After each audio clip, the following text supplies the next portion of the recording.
হরিওম তৎসৎ। আজকের ভিডিওটা একটা কংগ্রাচুলেশনস ভিডিও।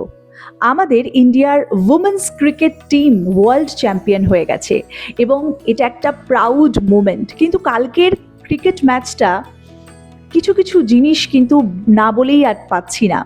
সেটা হচ্ছে কালকের ম্যাচ আমাদের অনেক কিছু শিখিয়েছে। The true example of patience and passion. Passion তো ছিলই এই মেয়েদের মধ্যে, কিন্তু পেশেন্সও ছিল। যখন হার্ড টাইমস গেছে, যখন কেউ সাথ দেয়নি, যখন স্টেডিয়াম ফাঁকা ছিল, যখন কোনো স্পন্সর্স ছিল না, তখনও কিন্তু এরা সেম স্পিরিটে লড়ে যাওয়া উইদাউট এনিওয়ানস সাপোর্ট, এটা বিশাল বড় পাওনা।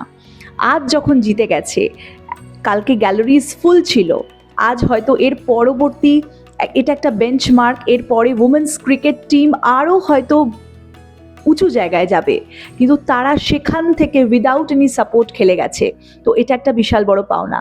এবং একটা জিনিস আমি না বলেই পারছি না, যেটা পার্সোনাল আমার ফিলিং, শেফালি ভার্মার কথা, যে উমেন্স অফ দ্য ম্যাচ হয়েছেন। শেফালি ভার্মা কিন্তু কালকে টিমে ছিলেন না।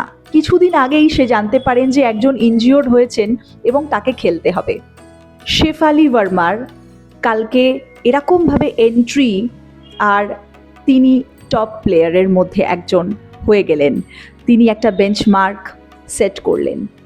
তিনি হয়তো খেলতেন না, কিন্তু ডেস্টিনি হ্যাজ রিটেন সামথিং। তো এই যে সুযোগটা ডেস্টিনি করে দিলেন এবং তার হার্ডওয়ার্ক তাকে বলল প্রুভ করতে হবে।